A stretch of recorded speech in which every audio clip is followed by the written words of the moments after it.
What's up, everybody? It's your boy Victor again, aka the Last Millennial, bringing you my second Andrew Yang video. And today is a big day. Yesterday, I was talking about how he had a great performance at the third debate with the UBI giveaway, and I was anticipating that we were going to start feeling a spike in the polls.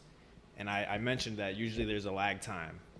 What I've seen is give it a few days after the debates, and you start to see movement in the polls. Some people think it takes a little bit longer. But today there was definitely a jump in the polls, which is a good thing, and we are looking like we are definitely moving in the right direction. So let's hop right into the polls. The first one I want to talk about. So the three that came out today on Tuesday. There is this New York Democratic presidential primary poll conducted by Siena. This is the least favorable for Yang. I would say it's also not ideal because New York is his home state. So you kind of want to be doing good in your home state. But let's take a look at the details, see if we can figure out what's going on. Oh boy. You see, most people would look at this chart and just run away. But we are not most people. So let's do it. 798 New York state registered voters took this poll. So I wonder, and it was from September 8th through September 12th. And I think the debate was on September 12th. So this also is a little bit delayed. It wouldn't necessarily show any boost that he got from the debate. So I'm just going to go through this one real quick. We can see down here, Andrew Yang coming in at 1%, which I think is an artificial number because, as I mentioned, it doesn't consider the debate. And I also don't know, 798 New York State registered voters, I don't know if that also counts for Democrats only or is it Democrat and Republican. And the margin of error is 4%. So realistically speaking, Yang could be a little bit higher than this. But let's just take a quick look. 1% male and female. No liberal support, no liberal love for Yang, which honestly, I kind of noticed that it's mostly the moderates and the conservatives that are down with Yang, which is fine. The liberals will get there eventually. Moderates, conservatives. What else? 4% of the black vote, no Latino, which I think is also misleading because Yang is the one guy talking about how it's not immigrants taking the jobs. It's the freaking machines. It's AI. So I think that will resonate with a lot of people in the Latino community. And then we see 18 through 34, 2%, 35 through 54 years old, 1%. This is consistent with what we've seen before. Yang traditionally does better with the younger people. I think the older people will begin to catch on, but we've seen him struggle to break through in that category. But we'll have to be patient and see what happens. Emerson poll. This is the one that got a lot of hype today. I saw Twitter blowing up after this one.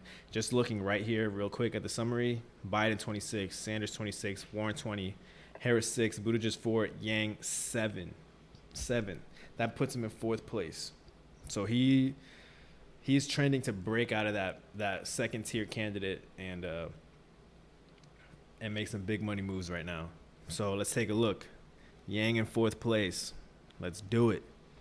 Let's get it. Andrew Yang is in. So let's look at this poll.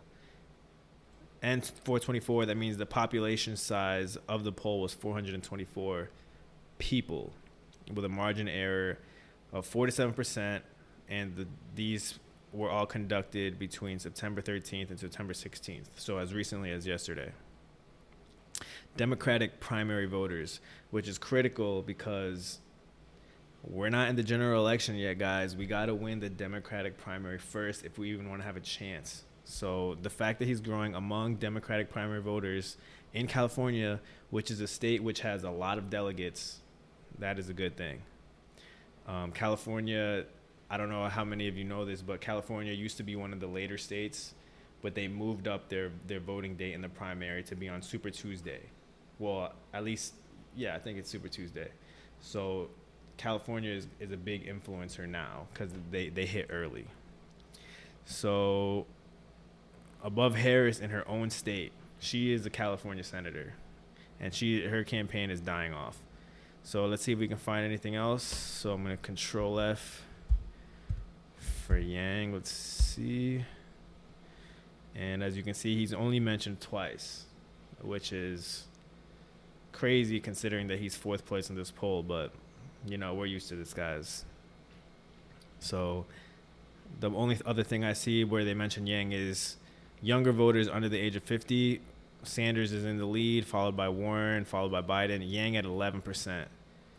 That we're seeing good growth here. This is good. Then the fourth poll, which in my opinion is more important, is the most important poll that came out today. If you go on to Andrew Yang's Twitter, he even tweets about it.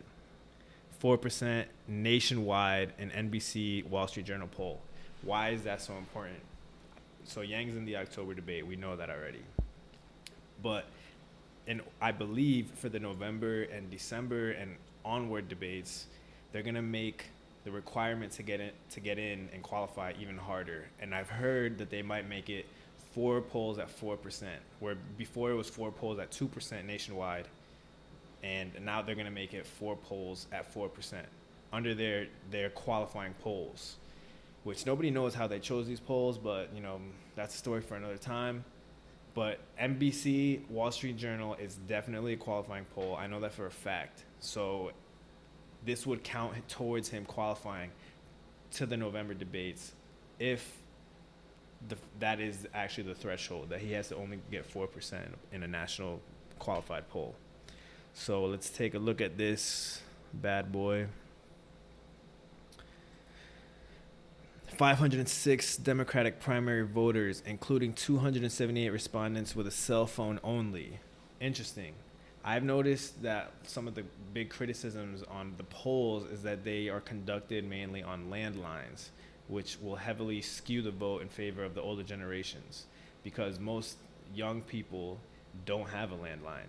So by them saying that they're including 278 respondents with only a cell phone, it tells me they're trying to get young people counted in the vote, which I think adds a little bit of credibility to this. And it's Democratic primary voters. So these are the people who are actually going to show up and vote on primary day in whatever state and have a chance to help out Yang.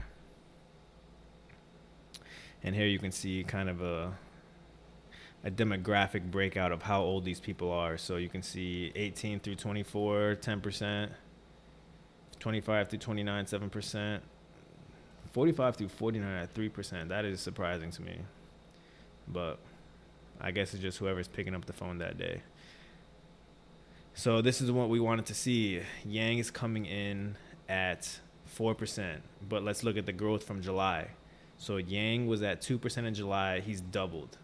After 2 debates, he's doubled. Kamala Harris, in July, where she was high off of that her Biden attacks, she was at 13. She has dropped. Buttigieg is at 7. He's holding strong. I don't really know how to interpret Buttigieg. I don't feel like a lot of energy around him anymore. And there were some articles that came out about him today and yesterday about how he fired the first black police chief in his hometown of South Bend, which is where he was mayor. And he's getting a lot of heat for that because it looks like he was listening to his donors over anybody else. But, I'll stop commenting on that now. Bernie grew a little bit, and then Warren is growing, which we already knew that. And Biden is growing in this poll over the last 2 months, which I'm telling you, it's not that surprising to me. He did not do any harm to himself in the third debate. In my opinion, it was his best debate so far. But we see Yang growing. Kamala Harris is dying off. So these are good things. Definitely moving in the right direction. The other thing I wanted to touch on, so you guys can have a perspective of the energy that the country is feeling for Yang right now. If you scroll on his Twitter, he had a rally in Cambridge, Massachusetts last night. Look at this crowd. This is power of the people showing up for their candidate. Look at these people. And just a little, so you guys could get a slightly better view. Whoops, that's not the video I was thinking about. Here's the one I wanted. Look at that crowd. Not the highest quality video, but that is a solid crowd. I would say that has to definitely be pushing 1,000 people. I'm just eyeballing it, so don't quote me on that. But if anyone has any other guesses, let a brother know. And then we see here, he's getting a lot of articles. Forbes did an article. He got an article on USA Today. This Shane Gillis thing, it's looking like he's getting good and bad press off of it. But press is press. He's getting his name out there. So that's really all I had. Oh, one last thing I wanted to talk about. I guess the Yang campaign is transitioning from phone banking to text banking. So basically, instead of sitting there and calling people, they want you to text people. I guess it's more cost effective. They're getting more responses that way because people don't really pick up the phone if you don't recognize the phone number. But at least if you get a text, you have the opportunity to read it and like at least know what it's about. If a random number is calling me, I just automatically assume it's a freaking scam or something. So I'm gonna look into that a little bit. I plan on doing it as soon as I learn more about it, and I'll upload a video on that. But other than that, that's all I have for you guys today. If you like this video, please hit the like button, subscribe, and share with your friends if you like this video. And I look forward to speaking to you guys again and making more of these videos. And looks like we're heading in the right direction. So let's secure this bag, Yanggang. Let's freaking do it.